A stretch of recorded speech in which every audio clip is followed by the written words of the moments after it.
Amis des oscilloscopes, bonjour, bienvenue dans cet épisode, ma foi, relativement court d'Oscillo Story. Ça fait plusieurs fois qu'on me demande comment on fait pour mesurer la phase entre deux signaux sur un oscilloscope.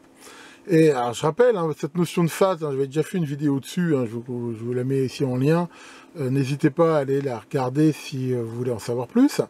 Mais je vais vous montrer, en particulier sur cet oscilloscope, le SDS 1202X, oscilloscope que je vous ai déjà largement présenté et qui est toujours pour moi un modèle que je plébiscite, on va dire, pour son rapport qualité-prix, on va dire, pour les débutants. Alors pour faire ça, là j'ai deux signaux sinusoïdaux qui viennent d'un générateur et je sais que je peux les régler justement, régler la phase de l'un à l'autre. Alors là, je viens de les brancher, j'étais à partir là, de défaut. Je vais peut-être filmer là qu'on voit aussi les manipulations que je fais sur les boutons. Voilà, ça sera mieux. Donc là, je vais pas m'embêter, je vais mettre les deux voix, je vais me mettre sur auto et auto setup. Voilà, bon, c'est un petit peu la méthode du feignant, mais qui permet de retrouver les signaux. Donc là, j'ai les deux voix, et pour l'instant, j'ai un déphasage nul entre les deux. On peut déjà le voir ici à l'œil nu. Donc derrière, on va choisir ici les signaux, sachant qu'ici, on va dire, l'amplitude compte relativement peu, sachant que ce que va prendre en compte l'oscillo, généralement, c'est ce qu'il appelle le front. Alors si c'était un signal carré, ça serait, on va dire, le front montant, ou la première évolution montante qu'il trouve, ici, dans le cas d'un sinus.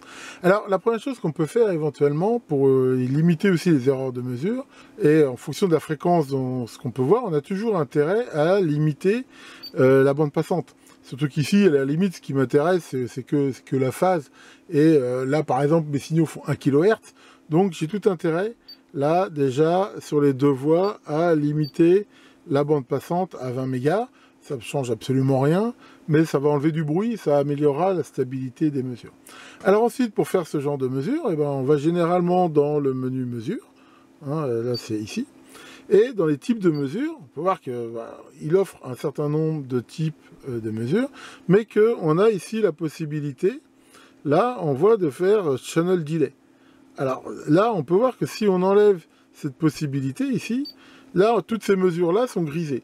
En fait, ces mesures-là, c'est des mesures qui n'ont de sens que si d'abord on a deux voix et en prenant une voix par rapport à l'autre. Donc là, par exemple, je vais lui dire la première source, c'est channel 1. Voilà, et la deuxième source, c'est channel 2. Donc là, à ce moment-là, on voit que ça m'offre un certain nombre de mesures, y compris, là, on peut voir la mesure de phase. Et il y a une petite aide, là, il dit phase différente par rapport aux deux fronts, to edge. Voilà. Après, on peut avoir le délai, on peut avoir l'écart, enfin voilà, on peut avoir un certain nombre de mesures, enfin. Voilà, ici, ce qui m'intéresse, c'est la phase. Donc une fois qu'on a fait ça, on peut voir ici que la phase s'affiche bien au niveau de la mesure. Alors là, il y a toujours un petit peu d'instabilité, mais en même temps, là, on voit qu'il me met des micros ou des millidegrés, ce qui montre qu'il y a un déphasage très faible. Maintenant, si je commence là à régler la phase sur le générateur, voilà, par exemple, là, je mets, 10 degrés, là, on voit bien qu'il affiche, là, un peu plus, là, il y a toujours un petit peu d'instabilité. Après, ce qu'on peut faire, c'est soit de temps en temps l'arrêter, ou là, ça va prendre une photo, on va dire, du signal et le stabiliser, ou éventuellement voir si, en ayant plus de précision comme ça, voilà, si ça améliore ou pas. Et en réglant un peu la synchro, on arrive à avoir quelque chose d'un petit peu mieux. Enfin bon, c'est normal que de toute façon, la mesure, surtout vu sa précision, qui est de l'ordre, là, on peut voir du centième de degré, il y a toujours un peu d'instabilité.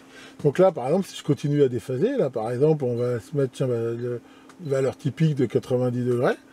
Voilà, et là, bon, on voit bien là qu'il m'affiche 89, 12.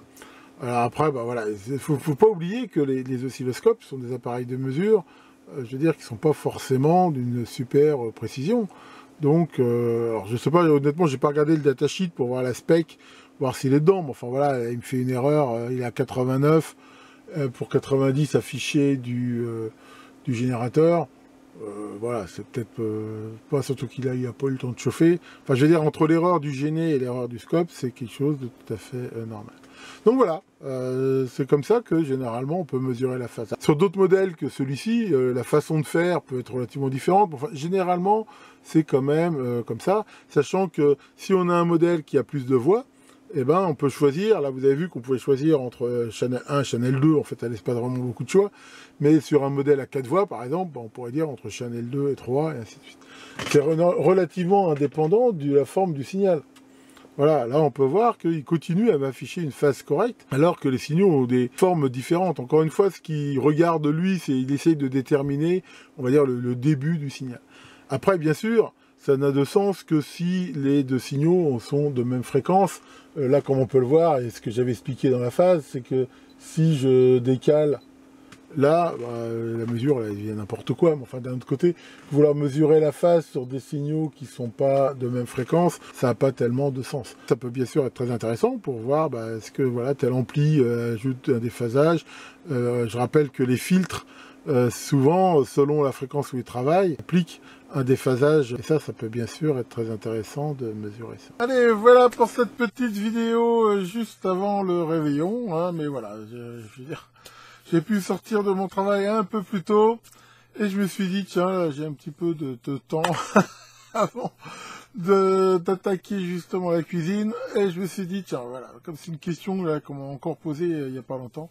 Je me suis dit, j'ai le temps de faire cette petite vidéo vite fait. Alors bon, voilà, moi en même temps, je suis en vacances jusqu'à l'année prochaine, ce qui, ma foi, me fait grand plaisir. Je vais pouvoir quand même, je pense, avancer sur pas mal de choses.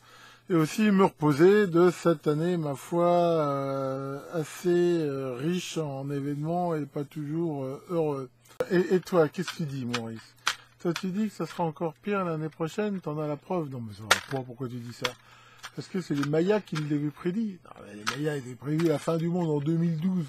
Donc tout va bien qu'il ne s'est rien passé. Ouais, mais le Maya qui a fait ça, en fait, il s'était gouré, il voulait écrire 2021.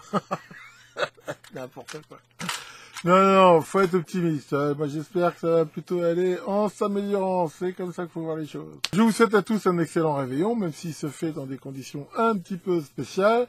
Profitez-en pour justement vous vider la tête et vous concentrer que sur ce moment que je vous souhaite joyeux. Et je vous dis à très bientôt pour la prochaine vidéo qui sera sans doute mon live de samedi. Que le Père Noël vous fasse plein de beaux cadeaux et à très bientôt pour de nouvelles vidéos. Merry Christmas.